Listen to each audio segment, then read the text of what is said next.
મારો થોડો પરિચય લાંબો ચાલશે. Okay okay. હવે પાર્ટીમાં હું છેલ્લા 1.5 વર્ષથી સક્રિય છું. નામ મહેશ કુમાર મેવાડા. કામરેજ ગ્રામ પંચાયતના હાલનો હું સભ્ય છું, ચૂંટાયેલો. પાર્ટીમાં જોડાયા પછી 8 મહિના પછી મને તાલુકા પંચાયત કામરેજ એકની સીટ પરથી લડવા માટેની દાવેદારી કરવા માટેનો મોકો મળેલો.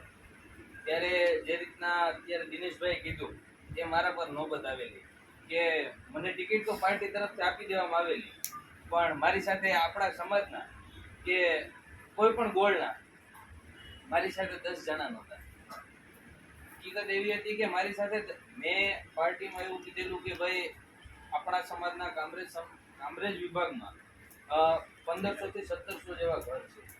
તો આપણે પાર્ટી લેવલે એવું કીધું હોય કે અમારા સમાજ આટલો મોટો વિસ્તારમાં આટલા વિસ્તારમાં આટલા લોકો રહે છે, તો આપણે એવું ઈચ્છીએ કે અમને ટિકિટ મળે. અને ઓબીસી ટિકિટ હતી તો ત્યારે આપણને ફાળવવામાં આવી, પણ આપણે એવું પરફોર્મન્સ ના આપી શક્યા.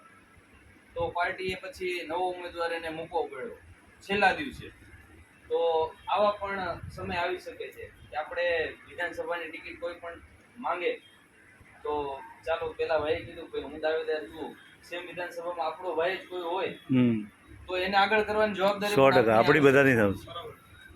બીજું, સંગઠન મજબૂત કરવા માટે આપણા સમાજનું સંગઠન પહેલા મજબૂત કરવું બહુ જરૂરી છે.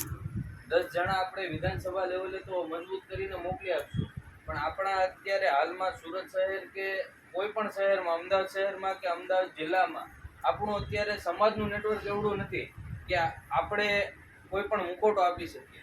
આજે મારી પોતાની ઉંમર 25 વર્ષ છે.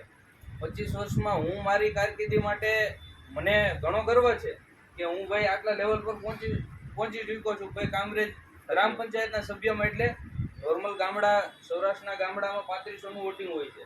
અત્યારે મેં 3500ના વોટિંગમાં ભાજપના જે ધુરંધરો હતા જેણે 10-10 લાખ મારી સામે ખર્ચો કરી અને એ લોકો હાર્યા છે ખરાબ રીતે, ત્યાં મારું પોતાનું પરફોર્મન્સ એવું હતું સારું કે એના કારણે આપણે જીત્યા છીએ.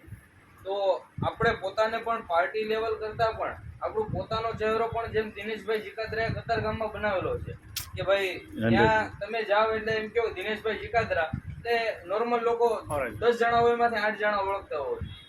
આવો તમારો ચહેરો બનશે ત્યારે આપણે વિધાનસભાના દાવેદાર સાચી રીતે કહેવાશું. અત્યારે આપણે કહેશું ભાઈ હું દાવેદાર છું, વાત બરાબર છે, 100% છે, પણ હકીકત આ વસ્તુની જરૂર છે આપણે સમાજ.